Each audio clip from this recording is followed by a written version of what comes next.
Se você comparar, por exemplo, isso com o que acontece com o sistema filosófico, ou com a filosofia de modo geral, você verá que as filosofias jamais estão terminadas.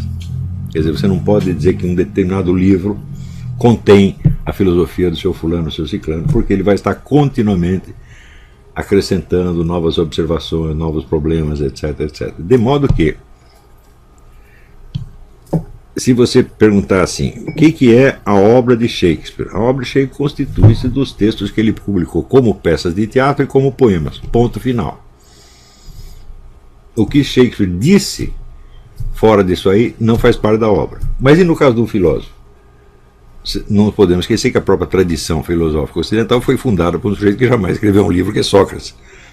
Portanto, tudo que Sócrates disse, seja, vamos dizer, num diálogo filosófico formal, seja numa conversa qualquer do dia a dia, acaba tendo importância para a filosofia de Sócrates. Então isso quer dizer que a filosofia não é jamais uma obra. A filosofia é uma investigação da qual algumas partes se expressam e se cristalizam em obras escritas, mas uma boa parte não. Tá certo? Daí que, para o estudo de uma obra filosófica, tudo o que um filósofo escreveu ou disse acaba tendo importância, inclusive correspondência pessoal, conversações que alguém lembrou e assim por diante. Isso quer dizer que no caso de um poeta, de um dramaturgo, a noção de obras completas é perfeita. E no caso de um filósofo, não. Você vê, se você pegar as obras de Edmund Husserl ele sabia taquigrafia, então quer dizer, ele escrevia na velocidade que ele pensava.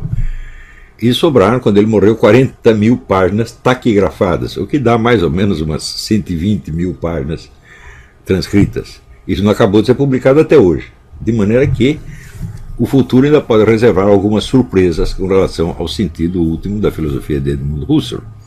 Uma filosofia se distingue entre a obra escrita, ou publicada ou inédita, mas escrita, e o que nós chamamos de filosofema, que é a ordem interna daqueles pensamentos, que é uma coisa puramente abstrata, não tem existência física. O filosofema não é publicado, ele é o conteúdo, vamos dizer, teorético daquilo que está ali, e que pode, evidentemente, ser expresso com outras palavras que não aquelas que o autor usou, e às vezes até melhor do que ele se explicou. Tá certo? Então, uma filosofia pode ter uma existência imaterial, uma obra de arte jamais. Se você pensar assim, bom, e os poemas que Shakespeare pensou e não escreveu? Digo, não fazem parte da obra de Shakespeare.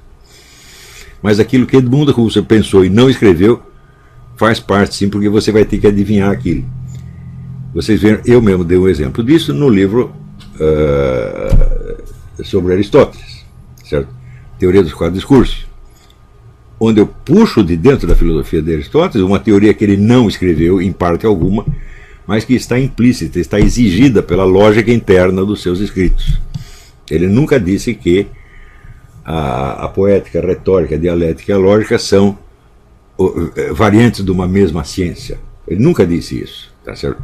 Quem foi dizer foi Avicena e Santo Tomás, muito tempo depois, mas se limitaram a observar isso de passagem, da onde justamente eu tirei a dica para estudar o assunto e descobrir qual era essa unidade por trás. Então essa unidade, ela não faz parte da obra de Aristóteles, mas faz parte da sua filosofia.